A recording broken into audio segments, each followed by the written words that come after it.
Welcome on in, my Ashwings, to a recap of U.S. Nationals from a casual player's perspective. It is time. I'm back from Nats. I apologize. This video has taken so long to try and make. I immediately hopped right back into work, so I essentially had to get all that taken care of. But you'll see I'm decked out with some new swag, so I'm very, very happy that I was able to get this. And I've made it my personality now, so hopefully y'all enjoy that. But anywho, I wanted to talk about my Nats experience, how everything went, how the event in general was, and maybe some things I'd like to see changed moving into the next one, even the next big event. I do hope to plan to go to Worlds, but nothing in the cards just yet.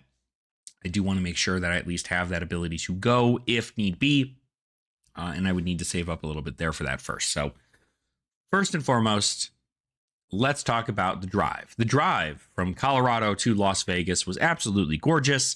I had a fantastic time with a bunch of our locals and friends. I mean, the amount of times we bonded in that road trip alone was insane. I mean, we laughed and we made up some of the most absolutely insane quotes due to my delirium.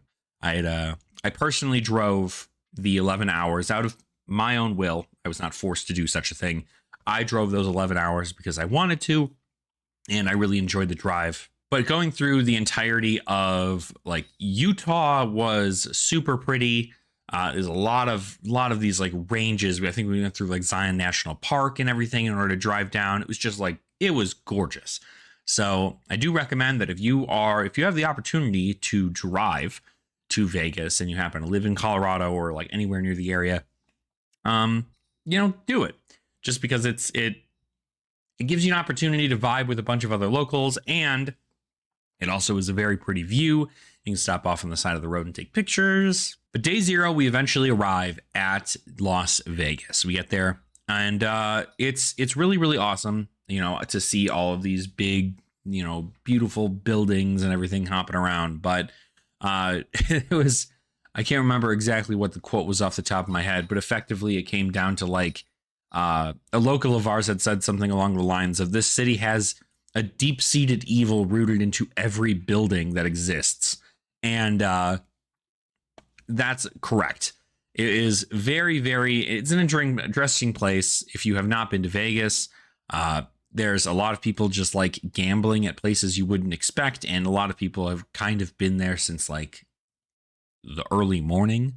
So it's very, very strange, kind of almost depressing. But again, Vegas is for a different vibe. I'm there for a different vibe. I don't care about Vegas, the city, because I've been there already and nothing really like tantalizes me in Vegas. It's really just, I'm there to play card games and hang out with a bunch of locals and meet people from my community even. So it's really, really awesome to do that. Because now we're moving into day one. So day one, we wake up, we get to the event. Very excited to see so many people with their playmat tubes and their backpacks, and everybody's getting ready to go to this big event. And then I walk in to the convention hall, and my God, I missed it. I missed it so much. I love conventions, and even being able to walk in and see the thousands of players for Flesh and Blood walking around that area was awesome. It was so cool to see everybody there, and people are registering for events, people are buying stuff, the vendors are there. It is just a gorgeous time, and it really just it made me feel something deep inside for these specific situations. I love conventions. So day one, I'm going for a bunch of commoner events. I play Ira all weekend, but day one, I play my event and I immediately go, oh, my deck's not aggressive enough. So I end up making some changes to the list and so on and so forth. And I play it throughout the rest of the week or the rest of the weekend. And I had a lot of fun playing Ira and commoner. I definitely think she's still well poised to do well. We'll go to our Sunday event later for the commoner gold foil event, but overall, I met so many of you at the convention, and it was really, really awesome to meet folks and say hi and just have a grand old time. I met one of my opponents several times in the commoner events, was the Zoe Star on BlueSky and on Twitter, I believe. I got these really, really cute stickers from them, and it's super pretty. They're super, super pretty, and I love them so much. And I gave out a lot of scarves too. To either my final opponent in the commoner events, I gave a scarf to, or in situations like this where I was offered some stickers and went, "Hey, I'll do you a better. How about I get you a card? That's a very exclusive card." So we made a little trade there. That was really, really nice. I'm happy I got some stickers from her. And then it pretty much was, the rest of it was just a lot more commoner. I was jamming some games with Project Blue. I was playing some commoner. We had a fantastic dinner at this Nalso Korean barbecue spot out in Vegas. We had like 40 people show up for the event. It was all folks from Colorado. It was set up by another friend and content creator, Anarchy Please. So definitely go check them out if you have not already. Kind of a mech specialist, if you would say. And he's just a very entertaining individual. And he did exactly that. You know, he entertained pretty much the entirety of the Colorado group that was there. And we had a great time. Everybody had their bill paid. There was no drama. Everybody was just like in a great spot. I've never had, I kid you not, like I've gone to anime conventions where there's been drama that just like seeps in for some reason. But here there was nothing. And so it was really, really awesome to see that occur, that, you know, all of these individuals were able to come together and play and eat and just enjoy the company. And, you know, Colorado gang, we stuck together. I think every state had their like local player dinners during these nights. So it was cool to be able to go about that. But yeah, let's go ahead and talk a little bit too about what was offered at the event. So there was a prize wall. On the prize wall, there was tons of stuff there. I do know that there was, you know, these large, you know, the giant cards, kind of like this one here. There were also several tokens and things like that available. I was able to get enough tickets to get a cold foil marked token at the prize wall. So that was really cool. I was really, really excited to know that I was able to get up enough tickets to make that happen. So play commoner. Really does great stuff. But outside of that, I went ahead and wanted to talk about the allocation issue, of course, that had occurred over this time. And I don't want to spend too much time talking about it. But effectively, because there was not a lot of product to go around at the event, even though, you know, it's a main event and this is the weekend of release for the event, there just wasn't enough product to go around from SCG specifically. And so because of that, they limited the amount of packs you could buy from the prize wall for high seas. You could buy as many packs of Rosetta, Hunted, Part the Mistveil, whatever you wanted. But any high seas product, you were limited to 6 packs only. Once you bought your 6 packs, you were then put on a list to where you needed to show your gem ID. And if your gem ID shows that you had already purchased those 6 packs, then you do not need, you're not able to buy anymore. This felt kind of bad, but I will say that there was product throughout the entirety of the event, which was kind of crazy. Now, while a lot of that product was all hyped up in price due to release prices and people needing the cards right then and there and people trying to buy into certain heroes and yada yada, cards were expensive to get for sure. But there's plenty of product from vendors for people to buy. There was even a lot of Japanese product from Gearful, who was there. They had tons of these Japanese boxes, which just had like a ton of gas in them. We had a lot of people from our locals pick up a lot of boxes and crack them open, and they near made their money back. If they went and they sold those cards for even at 80% TCG, I think you still made your money back, which was really, really good. I mean, it was nice to see that those were constantly flipping and moving. The English boxes, while they were a little bit more, I think people were charging like $170 to somewhere even $180 for a box of high seas in English. The Japanese packs also had the treasure pack in them, so you were getting the same kind of like vibe for $60-$70 less, which is pretty good. Vendors were stocked full of things. I mean, I don't think there was a time in which I didn't see High Seas product like singles at any of these individuals. Big shout out to MinMax Games for hooking me up with like a good portion of my remaining Uprising Master Set collection. I am now only 3 cards off from my Master Set collection. We're looking at Cold Foil Crown of Providence, the Marvel Invoke Dracona Optimi, and the Cold Foil Tiger Stripe Shuko. Those are the 3 cards I'm missing from my Master Set, and then I'm totally done with Uprising. So very, very excited to get that all set up and working. And then I can, you know, close the book on that one there and start with another one. But it was a lot of fun being able to find all these different things.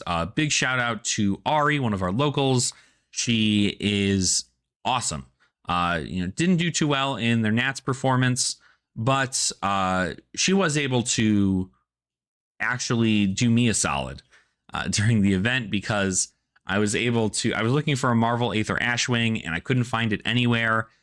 Day one, I found it, but I didn't buy it at that point. I was like, no, it's fine. I'll worry about it. I'll get it tomorrow. There's no way it's gone.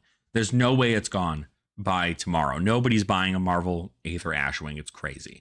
And then day 2 came around, wasn't there. Couldn't find it at any of the vendors. And I went, oh my gosh, this is it. This is it. We're donezo. We're never going to be able to find it. Nobody's going to turn in a Marvel Aether Ashwing or trade it in. We're cooked. And lo and behold, Sunday came around. Ari had found a Aether Ashwing Marvel that was that she had purchased because she saw it and figured that I already purchased mine. So obviously no shade to Ari. But I was like, oh, wow, shoot. Like, I wish I had known that there was one out there. Ari then proceeded to go around and do a bunch of trades with some folks and ended up finding somebody with a Marvel Aether Ashwing, in which they proceeded to trade some stuff with them for that card, specifically to sell to me because she knew I was looking for it. So, Ari, I appreciate you and everything you do, if you even watch this video. But it was just a fun time. I mean, honestly, regardless of product issues, I mean, I didn't have to. I think that's the other thing, is I didn't have to worry so much about the product issues, right? I could understand people's woes from those things for the product issues, but overall, I don't care about it because I'm not building any of the heroes immediately, and a lot of the stuff is super overpriced right now, so I wouldn't be buying singles anyway. So I think it just came down to it was not affecting me personally, but while I understood that this was still an issue. Notably, I do also hope that LSS does not do a large event on release day of a new set ever again. I don't know how logistics came about to having that happen specifically, but I do think that was probably one of the biggest downers of the event from most people I've spoken to, in the fact that you have a brand new set that just released that nobody was able to get familiar with because product allocation had issues. And then they decided, hey, let's go ahead and get you into a draft. I mean, several of the locals kind of did not do super well in their draft, just strictly because they didn't have the time to practice draft due to not having enough product, or it being so close to the event. There just wasn't enough time. Wasn't enough time to do that. And so because of it, I feel like a lot of folks kind of bombed their draft portions of the U.S. Nationals, which kind of felt bad. So from that front, I hope that LSS does not do that again, if that was even within their control at all. But let's go ahead and talk about the Commoner Gold Foil event, and even just Commoner in general. I did play a lot of Commoner this weekend. I think I played roughly about 20 plus rounds of Commoner, which was super awesome because I just adore the format. I think it's really, really fun. It's easy to get into, so on and so forth. But day one Commoner, I went 3-1 at my Commoner event, and then I went 2-2 at the next one. My losses were to fatigue style decks. I don't believe that I built Ira quick enough to be able to do enough like super go wide damage. So because of that, I kind of I kind of wanted to fit more on like a tempo scale where I have some 1s and 7s and 1, 2s, and 5s. I was using Sirens of Safe Harbor in my Ira deck, which is really, really awesome. But overall, I think the tempo swing was a little too much. I couldn't push enough damage through into some of these fatigue decks, and so I was not able to get many W's into them. I'd get them close, but it certainly was not enough for me to take home the bacon, if you would. So day 1 was super awesome. Got a bunch of tickets through doing that. Day 2, same deal. I went, I think I went 2-2 in my double prizes event, and then I went 3-1 in my my bronze event. So again, 2-2-3-1 is kind of like where I sat for most of it here. But it was a lot of fun. That's when I met Zoe. I met oh my gosh. Oh, there's a couple other people that I definitely have met that I forgot their. I did not get their first names off the top of my head. But Christina, I remember you playing that Decimator Olympia. That was super awesome. I feel bad that I don't know many of my opponents. Natalie, I believe, was on Betsy. That was a lot of fun, that game. I've forgotten his name to save my life. I've added them on Discord, so we're gonna do some Project Blue stuff soon.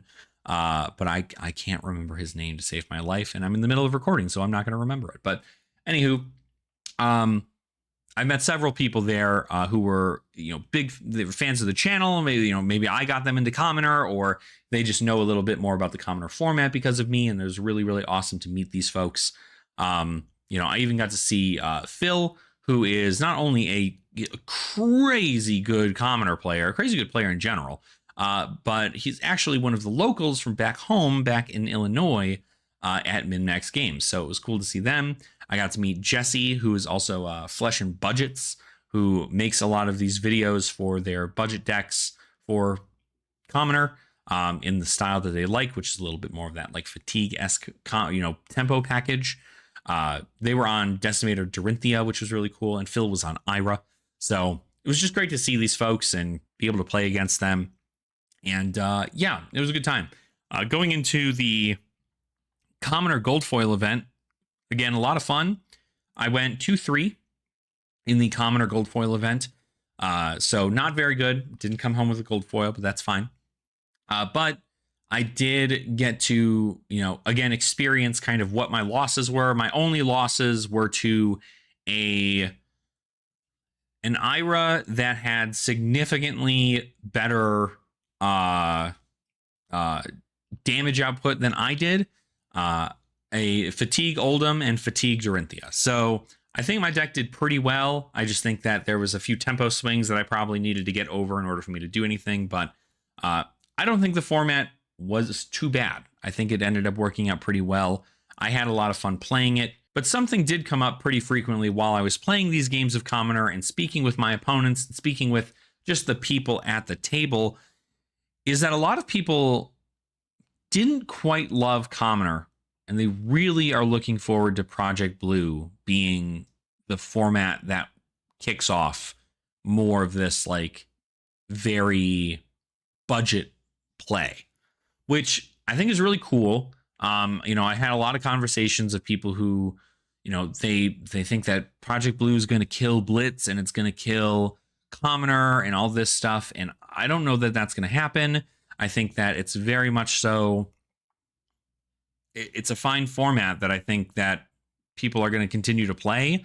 It depends, they might get rid of Commoner. I know Commoner initially was not a format until like some fan decided to make up. Well, I don't know the origins of Commoner, but somebody made Commoner and then started playing it more frequently, and then LSS took that on as a way to go, hey, I think we should probably like make a format out of this, and so they did. The same deal. I mean, they have Blitz. Blitz is a lot more powerful, and I don't know that Blitz is going to go anywhere, but Project Blue taking over Commoner, I could see it. I could see there's a world in which that happens, but I don't know that it is necessary. I think that Commoner can totally exist with Project Blue out there as well. And, maybe Commoner can even take some notes from Project Blue's ban list and maybe get rid of a lot of these generic, overvalued cards. That way the game can play a little bit more, fairly isn't the right word I'm looking for, but you know what I mean. Effectively, it's not just down to the math of who's got the best math in their deck. Instead, it's about, the thematics of the play style and who can set up what. So, but overall, it's a very, very fun time. I had an absolute blast. I had a great time meeting every one of you. If I did meet you there, please let me know in the comments down below. I would love to get your username so I know who you are. But it was such a great time being able to play Flesh and Blood in the Flesh and Blood with a lot of my Ashwings, and it is truly an honor that I was able to even be recognized in the space. I had people stop me in the middle of registration. I had people stop me in the middle of me just walking around the venue trying to say hi. And I apologize if I seemed like I was bouncing back and forth. I had a lot of different things that were happening all at once, but I am very, very thankful for your words, your kindness, just coming up and wanting to say hi.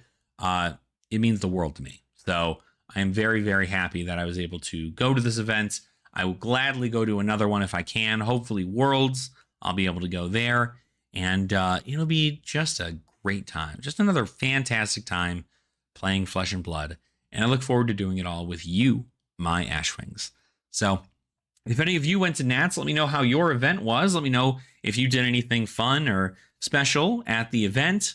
Maybe you went ahead and you were in Nationals. Maybe you got a crazy time. You had a crazy time in Nationals. Maybe you got top 16. Maybe you won the calling, or you won the Common or Gold Foil event. Let me know in the comments down below. I'd love to hear from y'all. And of course, look forward to more just general content here on the channel. I'm hoping to do some schedule updates where I come out with something. At least I'm going to try doing it like a once a day thing. But right now it is more so like a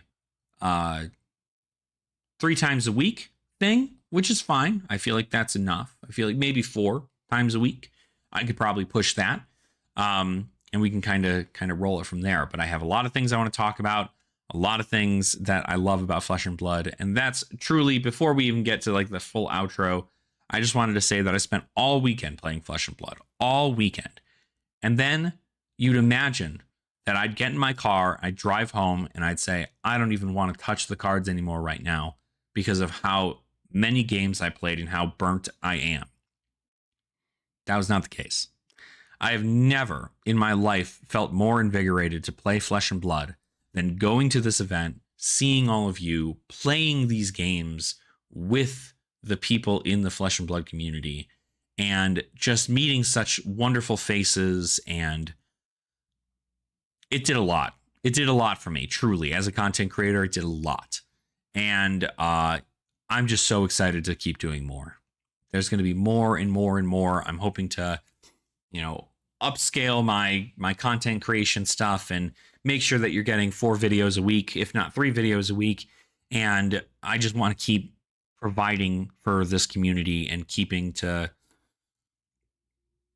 just being true to myself and doing what I like, which is creating content and showcasing these budget formats that people tend to push to the wayside. So happy I was able to speak with all of you here, and hopefully you enjoyed this video. If you like that, hopefully I'll probably do like a little bit more of like a vlog style when I go to like Worlds, for instance. But for right now, you just kind of get my recap of how the event went, and it's a lot of fun. So thank you all so much, my Ashwings, for being here. And remember to always have fun in the Flesh and Blood. And I will see you all very soon.